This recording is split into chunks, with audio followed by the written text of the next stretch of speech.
नमस्कार, मी Neha Joshi. Health guide FYI stay healthy, stay इन्फॉर्ममध्ये तुमचं पुन्हा एकदा खूप-खूप स्वागत.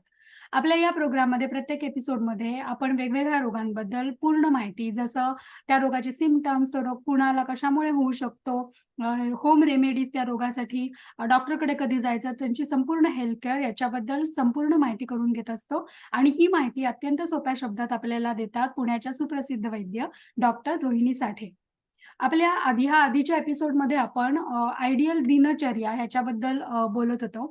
निरोगी आयुष्यासाठी आयडियल लाईफस्टाईलमध्ये चेंजेस करायला पाहिजेत असं आपण नेहमी बोलतो, सांगतो, वाचतो. पण एक्झॅक्टली ही आयडियल लाईफस्टाईल, ही आयडियल दिनचर्या म्हणजे नक्की काय आहे? ह्याची माहिती आपण आता डॉक्टरांच्याकडनं करून घेतोय. आपल्या ह्या आधीच्या एपिसोडमध्ये आपण सकाळी उठल्यानंतर एक्झॅक्टली काय करायचं आणि काय करायचं नाही. आपले पंचेंद्रिय जी आहेत त्यांना एक्झॅक्टली कुठल्या प्रकाराने जागृत करायचं, जेणेकरून ती दिवसभर आपल्याबरोबर अ, अ, कार्यरत राहतील, ह्याची माहिती करून घेतली. आणि आज आपण ह्याच्या पुढची माहिती म्हणजे आहार कसा असावा, आयडियल आहार कसा असावा आपल्या आयडियल दिनचर्येमध्ये, आणि अजूनही बाकीच्या सगळ्या गोष्टी यांची माहिती करून घेणार आहोत डॉक्टर रोहिणी साठे यांच्याकडून. सो पुन्हा भेटूया डॉक्टरांना. नमस्कार. नमस्कार. सो आपण आपल्या ह्याच्या आधीच्या एपिसोडमध्ये आयडियल दिनचर्येबद्दल बोलत होतो. अ, प्रेक्षकांनी जर का हा एपिसोड बघितला नसेल, तर हा एपिसोड बघण्याआधी तो एपिसोड नक्की बघा. लिंक तुम्हाला डिस्क्रिप्शन बॉक्समध्ये आणि स्क्रीनवरती पण दिसेल. सो डॉक्टर त्या एपिसोडमध्ये सकाळी उठल्यावरती काय गोष्टी करायच्या, काय नाही, नंतर पंचेंद्रियांना जागृत कसं करायचं आणि व्यायाम आणि न्याहारीपर्यंत आलो. पण ह्या सगळ्यामध्ये मला एक प्रश्न आहे. सकाळी उठल्या-उठल्या आपल्या सगळ्यांना चहा किंवा कॉफी प्यायची सवय असते. That's the first thing in the morning we do. ही सवय बरोबर आहे, चुकीची आहे याच्याबद्दल बऱ्याच गोष्टी बोलल्या जातात, आपण वाचतो. तर आपल्या ह्या आयडियल दिनचर्येमध्ये सकाळी उठल्या-उठल्या चहा कॉफी पिणं हे बरोबर आहे, चूक आहे आणि एक्झॅक्टली चहा कॉफी कधी प्यायली पाहिजे? मुळात प्यायली पाहिजे का नाही? आणि प्यायची असेल तर कशी प्यायली पाहिजे? हे जरा प्लीज सांगा? बरोबर. खरं आहे दिनचर्येमध्ये आपली सुरुवात खरं उठलं की पहिलं बेड टी म्हणजे एक पाश्चिमात्य देशातून आलेली पद्धत आहे बेड टी. कारण पाश्चिमात्य देश म्हणजे जनरली आपण लंडन, अमेरिका ह्यांचा विचार करतो आणि तिथे पुष्कळ काळ म्हणजे वर्षातला जवळ-जवळ 9 महिनेपर्यंत थंड हवा असते. त्यामुळे त्यांना उठताना ह्या गोष्टी आणि त्यांना गरम काहीतरी प्यावं लागतं. मग चहा, कॉफी, काही कोको ड्रिंक्स वगैरे असं ते मुळात घेतात. पण आपल्याकडे हे खूप वेगळं आहे, की म्हणजे फक्त आपल्याला उठायचं आणि शरीर चालू करायचं नाहीये. तर आपलं शरीर म्हणजे फक्त काहीतरी देहातले पार्ट्स असं नाहीये.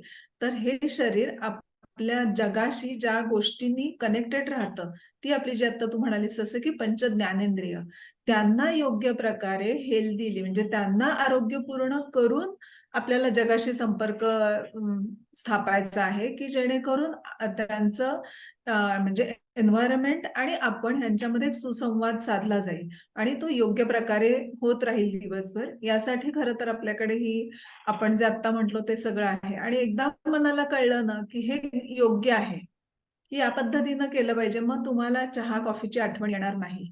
हे आपल्याला सवयीनं झालेलं आहे, की उठलं की चहा प्यायचा. हे सवयीनं झालेलं आहे. ती सवय जेव्हा आपल्या बुद्धीला कळतं, की नाही ही सवय चुकीची आहे, योग्य प्रकारे मी काय केलं पाहिजे आणि अक्षरशः एक जर आपण प्रयोग म्हणून आपण करून पाहिलं ना, तर एक 10-15 मिनिटामध्ये हे सगळे प्रोसिजर पूर्ण होतं. आणि याच्यानंतर म्हणजे आत्ताच्या आपल्या चुकलेल्या दिनचर्येमुळे सकाळी मोशनचा कॉल, शीचा कॉल नीट नाही येणं, लवकर नाही येणं, ह्या टाइपमधल्या ज्या गोष्टी आहेत ना, त्या सुद्धा तुमच्या सेट व्हायला लागतात. हं, म्हणजे हं. तुमचा वेळ वाचणं ही क्रिया उलट होणार आहे अशा प्रकारे हं, दिनचर्या हं. सांभाळल्यामुळे. आणि बरोबर. यातलं जे शक्य आहे ते करायचं आहे. म्हणजे सगळं शक्य नाहीये मला. कारण सगळ्या अवेलेबिलिटी मला नाही मिळणार आहेत. पण ज्या मिळणार आहेत त्यांचा वापर मी या पद्धती किंवा ही प्रिन्सिपल्स डोक्यात ठेवून करायचा आहे. हा हं, त्यातला महत्वाचा भाग आहे. हं. त्यामुळे चहा, कॉफी जी काय ही आपल्याला माहिती आहेत की उत्तेजक पेय आहेत. कारण तुम्ही स्वतःला जागरूक करतच नाहीयेत. मग कोणीतरी फोर्सफुली तुम्हाला जागरूक करतंय म्हणजे बरोबर, ती ही पेय आहेत. बरोबर. म्हणून ती पितोय आपण.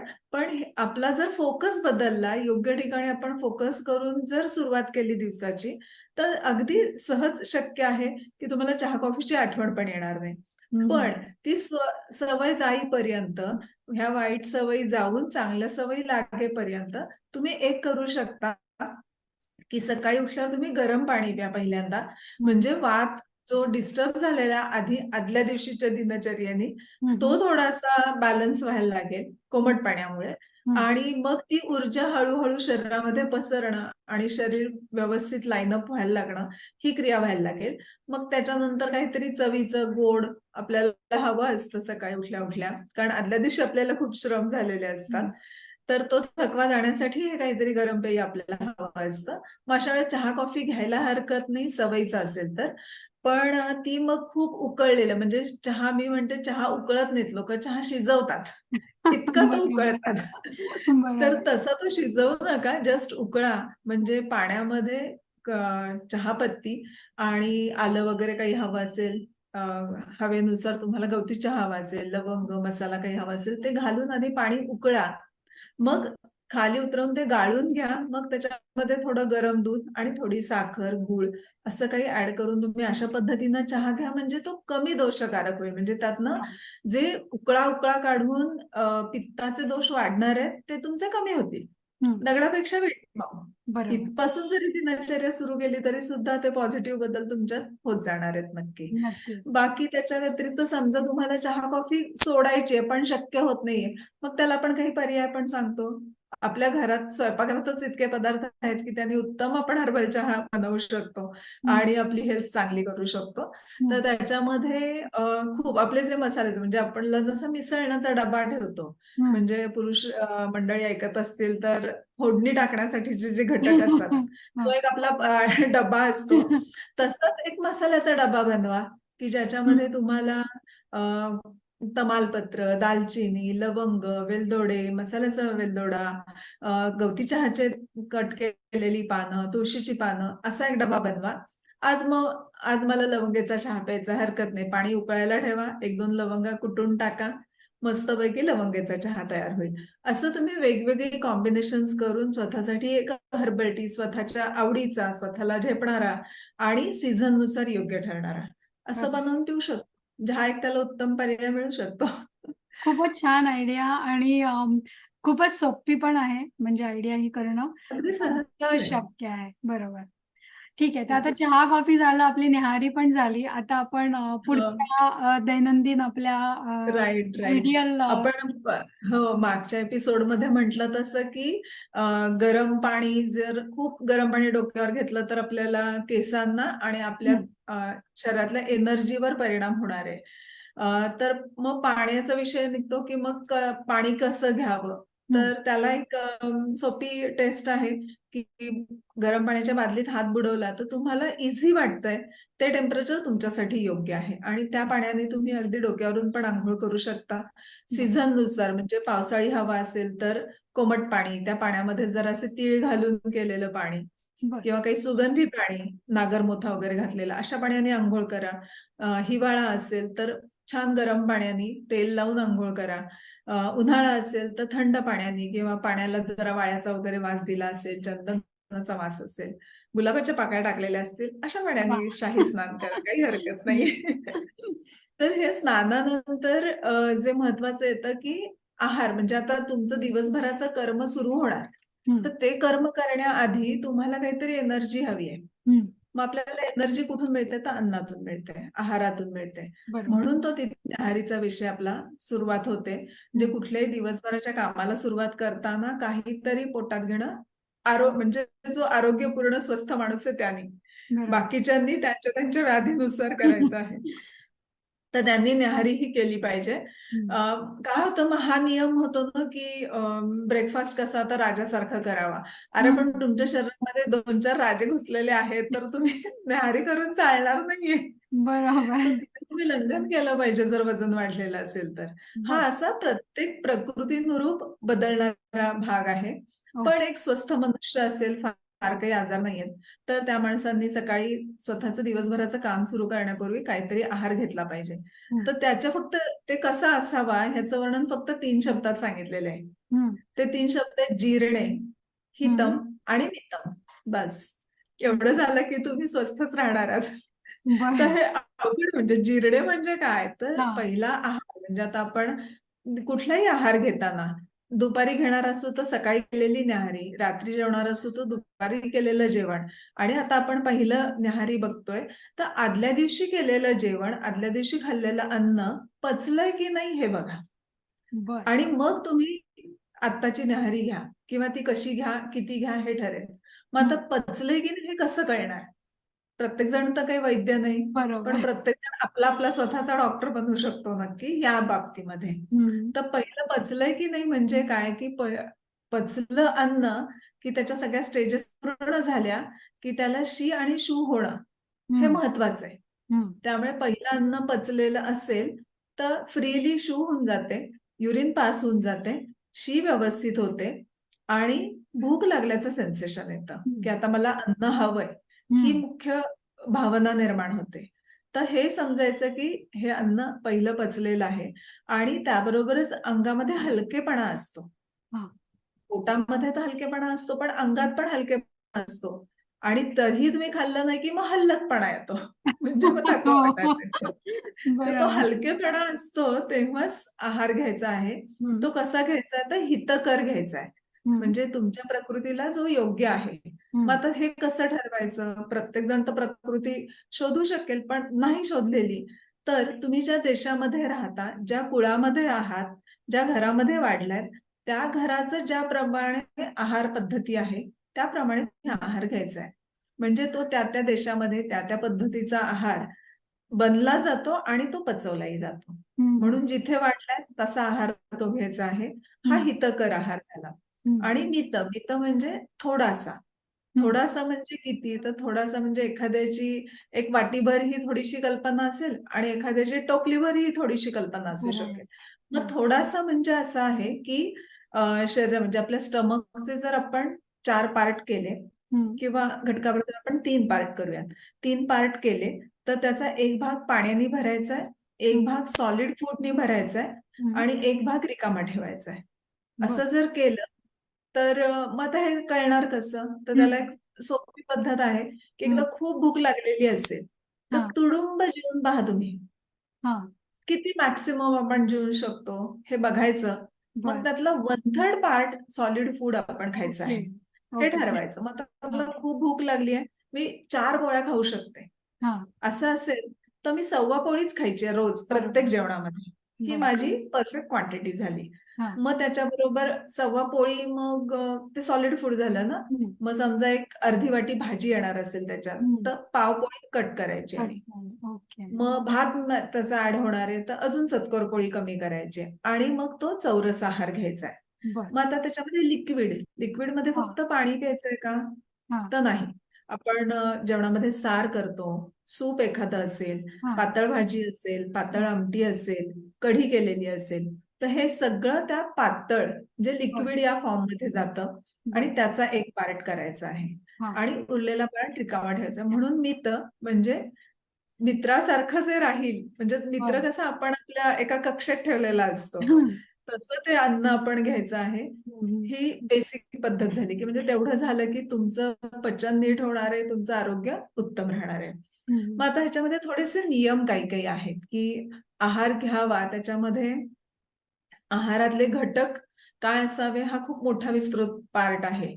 पण त्याच्यामध्ये ते घटकांची काही कॉम्बिनेशन्स आहेत.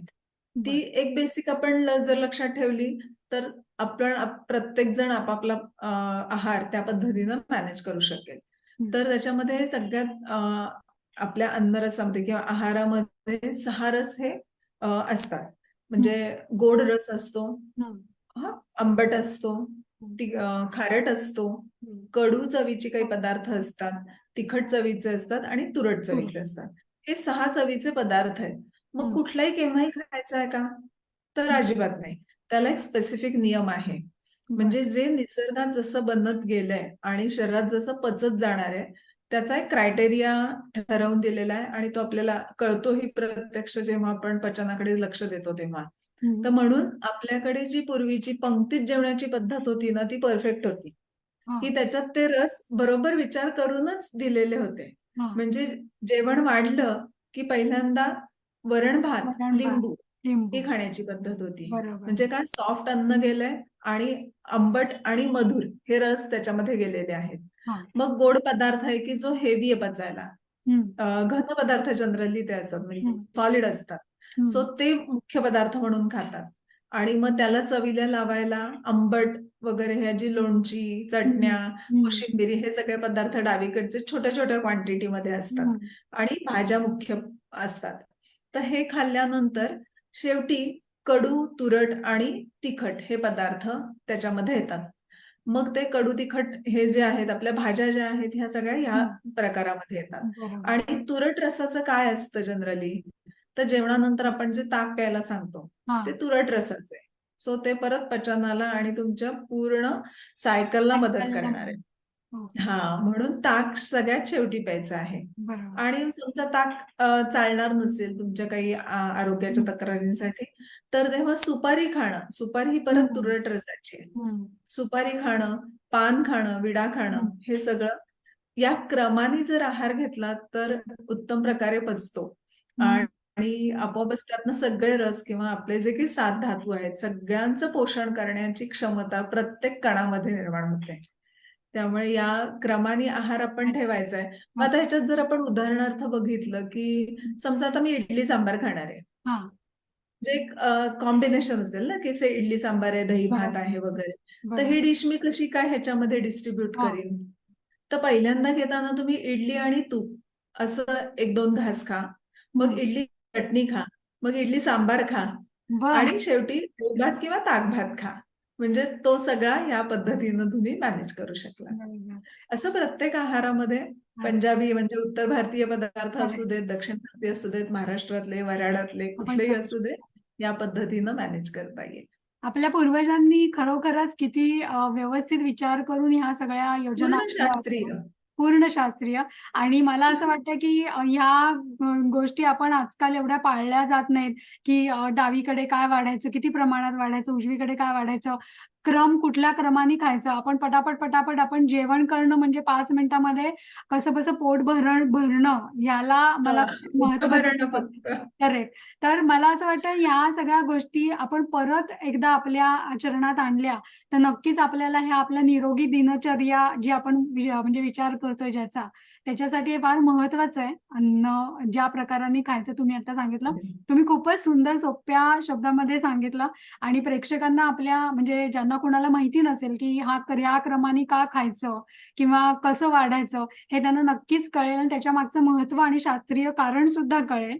आणि या प्रकाराने आपण सुरुवात केली आपलं अन्न खायला, तर नक्कीच त्याचा उपयोग शरीराला जास्त जो व्हायला पाहिजे खऱ्या अर्थाने, तसा होईल. येस. आपण आता आहारामध्ये वेगवेगळ्या भाज्या, वेगवेगळ्या प्रकारच्या भाज्या करतो, वेगवेगळ्या डाळी, आमटी आणि हे सगळं भात किंवा भाकरी, पोळी वगैरे करतो. पण ह्या सगळ्या कॉम्बिनेशन्समध्ये कुठले कॉम्बिनेशन्स चांगले आहेत आणि कुठले कॉम्बिनेशन्स करू नाहीत, असं काही आहे का? हो. खूप महत्वाचं आहे हे आणि खरंच म्हणजे तुझ्या ह्या प्रश्नामुळे चांगली ही एक माहिती आपल्याला घेता येईल, की ही कॉम्बिनेशन्स खूप महत्वाची असतात. की समजा आता आपल्याकडे जे पारंपरिक पदार्थ आलेत ना, ती त्या सगळ्या शास्त्रीय विचार ठेवून केलेली आहेत. त्यामुळे एक तर पारंपरिक पद्धतीनं जे केलं जातं तसं अन्न करावं आणि खावं हे बेस्ट आहे.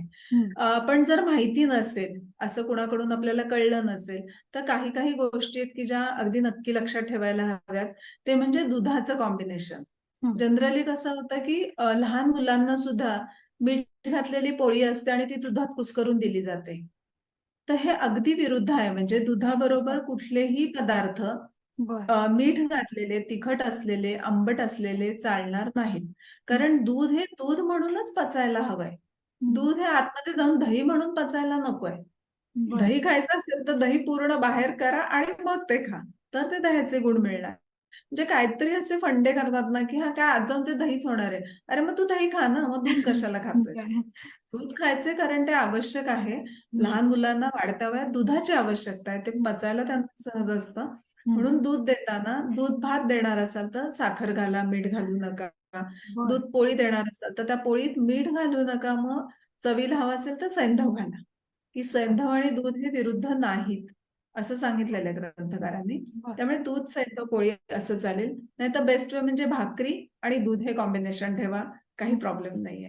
दूध दही भात खाण्याची पुष्कळांना सवय असते, कारण ते कुठेतरी घरातल्या एखाद्या पिढीत ते आंबट दही खाण्याला नको, म्हणून मग ते दूध भात खा, दूध दही हं, भात खा, असं ते हं, पिढी होऊन म्हणजे रूढी होऊन जाते. हं, तर तसं नाही, त्यातलं शास्त्र आपण समजून घेऊयात, की हं. जर अधुरं दही असेल, ते आंबट लागत नाही, त्याच्यामध्ये तुम्हाला काही दूध घालण्याची गरज पडत नाही. बरोबर. कारण ऐन वेळेला जर ते दूध घातलं तर ते विरुद्धांना होतं. मग हं, त्वचेचे विकार, हं, रक्तवाहिन्यांच्या आतले जे स्तर वाढणं, या टाईपचे विकार हे त्याच्यातनं निर्माण होणार आहेत. संधिवातासारखे काही आजार असेल तर त्या आजारांमध्ये वाढ होणार आहे. हं, त्यामुळे दूध दही एकत्र नाही खायचं. अधुरं दही घ्या. थोडं आंबट झालं असेल तर त्याच्यात साखर घाला किंवा मीठ घाला. हं, फारच अधुरं असेल, हवेमुळे नीट लागलं नसेल, त्याच्यात थोडी आवळा पावडर घाला आणि ते दही खा. ते बाधणार नाही. हं, नंतर कोशिंबिरी करताना सुद्धा दह्यात कांद्याची कोशिंबीर ही हं. करून खाऊ शकता, की त्याच्यामुळे तुमचं श्रम खूप प्रमाणामध्ये कमी होतात आणि लगेच तजेलदार वाटायला लागतं. बर किंवा मूळव्याधीसारखे पोटाचे काही विकार आहेत, त्यांच्यामध्ये ते उत्तम काम करतं. हं, हं, त्यामुळे म्हणजे जो पदार्थ जसा निसर्गात आहे ना, तो त्या पद्धतीनं आणि शरीराला योग्य करून खा. हं, तर हं. दुधाचं झालं, तर फळांबरोबर मिल्कशेक हे प्रचंड आपल्याकडे आजकाल हो. फॅड झालेलं आहे. तर त्यातलं फक्त मँगो बरोबर तुमचा मिल्कशेक चालतो बर किंवा ड्रायफ्रुट्स. ड्रायफ्रूट मिल्कशेक किंवा मँगो मिल्कशेक. मग इतर फळांचं काय करायचं? त्यांचा ज्यूस करून प्यायचा. बर नाही तर त्याच्या फोडी करा आणि फ्रूट सॅलड करून खा. मग बर ते फ्रूट सॅलड दुधात करण्याऐवजी दह्यात करा. म्हणजे तुम्हाला जे चवीचं हवंय ते तर मिळेल, पण आरोग्यपूर्ण असेल. हा हं? त्यातलं म्हणजे पदार्थ खाऊ नका असं नाही. योग्य पद्धतीनं करा आणि छान खा. बरोबर. खूप जणांना जेवण झाल्यानंतर गोड पदार्थ खाण्याची सवय असते. कुठला ना कुठला तरी किंवा जेवणात सुद्धा तूप साखर, दूध साखर, आय मीन गूळ, तूप साखर वगैरे. तर असं रोज गोड खाणं हे कितपत योग्य आहे? काहीच हरकत नाहीये. तुम्ही व्यवस्थित व्यायाम सकाळी केला असेल, नक्की गोड खा. काही प्रॉब्लेम नाहीये. ओके. जनरली काय होतं, पित्त प्रकृतीचे लोक किंवा जे खूप श्रम होतात, हं, एक्झॉस्ट होतात, म्हणजे इंटेलेक्च्युअल वर्क ज्यांना जास्त असतं, त्यांना गोड खाण्याची इच्छा होते हं. आणि मग जेवणानंतर गोड खाणं हे चुकीचं आहे. बरं. कारण तो गोड म्हणजे मधुर रस आहे. तो सगळ्यात शेवटी जर जेवणाच्या खाल्ला तर कफकारक होतो. बरं, म्हणून तो मग जेवणाच्या सुरुवातीला खायचा असतो. बरं. मग जर तुम्हाला गोड खाण्याची इच्छा होती हे माहितीये ना, तर हं, मी तुम्ही जेवणाच्या सुरुवातीलाच गोड पदार्थ खा. तूप हं, हं, साखर खा, गोड तूप खा, पोळीचा हं, रोल करून खा हं, किंवा मग एखादा फळांचा पाक करून, म्हणजे फळाच्या हं, बारीक फोडी चिरायच्या हं, आणि पाकामध्ये साखरेच्या पाकात शिजवायच्या. हं, म्हणजे जसं आपण साखरांबा वगैरे तसं इतर हं, फळांचे करून ते तुम्ही हं, जेवणामध्ये घ्या. हं. म्हणजे गोड रसाची तृप्ती होईल आणि मग जेवणानंतर गोड खाण्याची इच्छा होणार नाही. हां. त्यामुळे मग आपोआपच पचनही योग्य प्रकारे होईल. बरोबर. बऱ्याच जणांना वजन कमी करण्यासाठी म्हणून फक्त जेवताना सॅलडच खायचं किंवा आता ते जे नॉन-व्हेज खातात ते फक्त नॉन-व्हेज म्हणजे चिकन वगैरेचं एक पीस आणि सॅलड असं काहीतरी फूड खाण्याचं म्हणजे ते प्रयत्न करतात, की जेणेकरून त्यांचं वजन कमी होईल. तर हे कितपत योग्य आहे? म्हणजे नुसतं सॅलड खाणं जेवणाच्या पूर्ण अ, ऐवजी अतिरिक्त कच्चं हे किती बरं. कारण काय होतं, वजन वाढलंय, हे जर तुमचं अति खाण्यामुळे किंवा खाण्यामध्ये खूप स्निग्ध पदार्थ जास्त झालेले आहेत आणि म्हणून वजन वाढलं असेल, हं, तर त्यांनी डेफिनेटली सॅलड खावं. हं, कच्चं सॅलड दिवसभराच्या काळात खावं हं, आणि रात्रीच्या काळात उकडलेल्या भाज्या खाव्यात. हं, उत्तम उपाय आहे. हं, पण सॅलड म्हणजे भाजी तोडून आणली आहे किंवा मार्केटमधून आणली आणि धुवून खायला सुरुवात केली, हां, तर ते उपयोगाचं नाही, कारण ते पचणार नाही. बरं, मग त्याला सीझनिंग जे म्हणतात ते आवश्यक आहे. मग बरं. त्याच्यामध्ये एखादा आंबट रस, म्हणजे तुम्ही हं, ॲपल सायडर व्हिनेगर घाला हं, किंवा कोकमचं आगळ म्हणतो ते घाला, हं, लिंबू ऐन वेळेला हं, पिळून घाला हं, आणि एखादं ऑइल घाला. काहीतरी स्निग्धपणा पाहिजे त्याच्यामध्ये, म्हणजे ऑलिव्ह ऑइल घाला. फ्रेश हं, तुमच्याकडे कोकोनट ऑइल असेल तर ते पण हं, घालू शकता. बरं, शेंगदाण्याचं तेल थोडंसं घालू शकता आणि चवीपुरतं मग मीठ. मिठाने वॉटर रिटेन्शन होतं. मग ते हं, तुम्हाला नको असेल तर सैंधव वापरा. म्हणजे बरं, चव मिठाची येईल, पण दुष्परिणाम नाही मिळणार. तर असं सॅलड तुम्ही जेवणात घेऊ शकता. पण नुसतं सॅलड जेव्हा तुम्ही खाता तेव्हा ते पचायला जड पण होतं. म्हणजे मग सॅलड खाऊन मग परत काहीतरी खावंसं वाटलं म्हणून परत काहीतरी हा खाल्लं तर मग वजन कमी होणार नाही. हा मग या केसमध्ये काय करायचं असतं, सॅलड खाताना छोटा काहीतरी प्रोटीनचा पार्ट आणि छोटासा कार्बोहायड्रेटचा पार्ट हा असं तुम्ही त्याच्याबरोबर घ्या, की जेणेकरून ते जड होणार नाही. हा. या पद्धतीनं खाऊ शकता. तुमच्या बोलण्यामध्ये मगाशी सैंधव मिठाचा उल्लेख आला. आता विविध प्रकारची मीठ अवेलेबल आहेत, की आयोडाइज सॉल्ट, सैंधव मीठ, Himalayan salt and all that. तर ह्यापैकी नक्की आयडियल मीठ कुठलं आहे आपल्याला म्हणजे जेवताना वापरायला म्हणजे असं नुसतं खायला सुद्धा आणि आपल्या स्वयंपाकात घालण्यासाठी? खरं म्हणजे स्वयंपाकात घालण्यासाठी खडे मीठ हे योग्य आहे. बरं. फार प्रोसेस नसतं, कारण प्रोसेस करताना डेफिनेटली त्याच्याशी केमिकलचा संपर्क येतो. हं, हं. म्हणून खडे मीठ जे रॉ पद्धतीनं मिळतं, स्वच्छ असावं एवढंच आहे. हं. ते वापरू शकता आयडियली.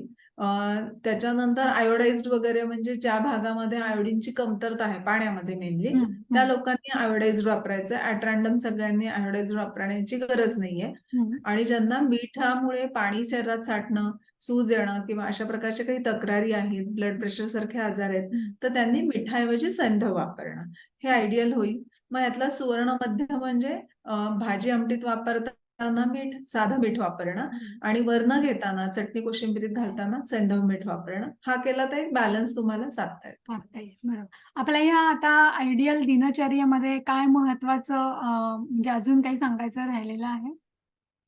ह्याच्यामध्ये आहाराचे आपण अजून काही नियम एकदा विस्तृतपणे आणखीन घेऊयात. चालेल. पण ह्या सगळ्या ह्याच्यामध्ये सदाचार हा खूप महत्वाचा आहे. म्हणजे हं, दिनचर्येमध्ये आपण स्वतःसाठी केलं हे सगळं, पण मग हं, आपण समाजासाठी काय करतोय? हं, तर हं, समाजामध्ये वावरताना काही पद्धती जर नियंत्रण ठेवून आपण राहिलो, हं, तर समाज हा उत्तम तयार होतो आणि समाज उत्तम असेल तर तिथलं आपलं आयुष्यही उत्तम होतं. हं, म्हणून मग त्याच्यामध्ये शास्त्रकारांनी काही काही सांगितलेल्या आहेत गोष्टी, हं, की त्याच्यात ते पहिल्यांदा म्हणतात, की मित्रांशी तुम्ही प्रेमाने वागा हं, आणि दुर्जनांपासून दूर राहा. हं, म्हणजे हं. आपोआपच समाजापासून दुर्जन हे दूर होतील आणि प्रत्येकाला जेव्हा दुसऱ्यातला दुर्जन कळायला लागेल किंवा मित्र कळायला लागेल, तेव्हा तिथे सौहृद आपोआपच छान होणार आहे. बरोबर. नंतर त्यांनी सांगितलं, की समाजात वागताना तुम्ही पापकर्मांचा त्याग करा. मग ही हं, पापकर्म काय आहेत? तर हं, हिंसा आहे, म्हणजे कुठल्या प्रकारची करणं, चोरी करणं आहे, इतरांविषयी असत्य बोलणं आहे किंवा अप्रिय बोलणं आहे, ते तुम्ही टाळा. त्याच्यानंतर गरीब किंवा समाजात काही सगळे एकाच लेव्हलचे लोकं नसतात. गरीब, दुःखी असे असतात. तर त्यांच्याशी तुम्ही यथाशक्ती त्यांना मदत करा. हं, असं नाही की तुमचं घरचं सोडून द्या. पण जे काही हं, शक्य आहे ते तुम्ही मदत करा. म्हणजे मदत करण्याची ही भावना ठेवा. मग आपोआप पुढच्या पिढीवर पण तो एक चांगला परिणाम होणार आहे. किंवा तुमच्या घरी कोणी दारात आलं असेल, तर ते याला याचक म्हणतात किंवा कोणी मदतीला तुमच्याकडे मागितली असेल, हं, तर त्याचा अवमान करू नका. तुम्हाला शक्य नसेल, तर मृदू शब्दात सांगा, की मला शक्य नाहीये, मी कुठून मिळतेय का बघते. ह्याने सुद्धा समोरच्याची मानसिकता चांगली राहणार आहे हं, हं. आणि आपोआप समाजामध्ये समाजाची मानसिकता चांगली राहणार आहे. बरोबर. म्हणून हे सदाचाराचे खूप गोष्टी सांगितलेल्या आहेत. त्याच्यानंतर उगीच बोलत बसू नका. जे सत्य आहे, जे हं, प्रसंगोचित आहे, म्हणजे काय की त्या प्रसंगाला योग्य आहे. योग्य आहे. तेवढंच बोला आणि ज्यातनं दुसऱ्याचं, समोरच्याचं हित होणार आहे, हं, अशाच गोष्टी बोला. म्हणजे बरोबर, प्रत्येक वेळेला गोडच बोला असं नाहीये. बरोबर. म्हणजे त्याला जे त्याच्या चुका कळणाऱ्याही गोष्टी बोला, पण त्या योग्य शब्दात योग्य. बोला. त्याच्यानंतर सगळ्यात महत्त्वाचं सांगितलं, की आपला स्वतःचा काही कारणाने कुठे झालेला अपमान हं, हा कधीही कोणाशी शेअर करायचा नाहीये. किंवा आपले नोकरी करताना वगैरे वरिष्ठांची आपल्यावर नामर्जी झाली असेल, हं, तर ह्याच्याविषयी चर्चा करायची नाहीये. हं, त्याच्यात फक्त कारण चर्चा केल्याने विषय वाढतो, हे आपण बघतो आणि त्याला अनेक फाटे फुटतात. बरोबर. पण ते न करता जर आपण आत्मपरीक्षण केलं, तर आपण आपलं आयुष्य सुधारणार आहोत. करेक्ट. म्हणून बाहेर चर्चा करू नका म्हणजे काय, की आत्मपरीक्षण करा. आत्मपरीक्षण केलं. त्याच्यानंतर अगदी म्हणजे कोविडमध्ये सगळ्यांना कळलं तर हे आधीच सांगितलं होतं, की तोंडावर हात ठेवल्याशिवाय शिंकणं, हां. हसणं आणि जांभई देणं ह्या 3 गोष्टी तोंड झाकल्याशिवाय करायच्याच नाहीयेत. बरोबर, त्याची कुठे खूप गोष्टी आपल्याला कळल्या. बरोबर. त्याच्यात एक आणखीन महत्त्व सांगितलं, की उकिडवं बसायचं नाही. उकिडवं म्हणजे 2 पायांवर बसतात ना, आता ही हं, बसण्याची वेळच येत नाही. पण ते बसू नये, कारण पुष्कळ वेळा स्त्रियांना होणारे प्रोलॅप्स किंवा हार्निया पुरुषांमध्ये जास्त प्रमाणात आढळतो.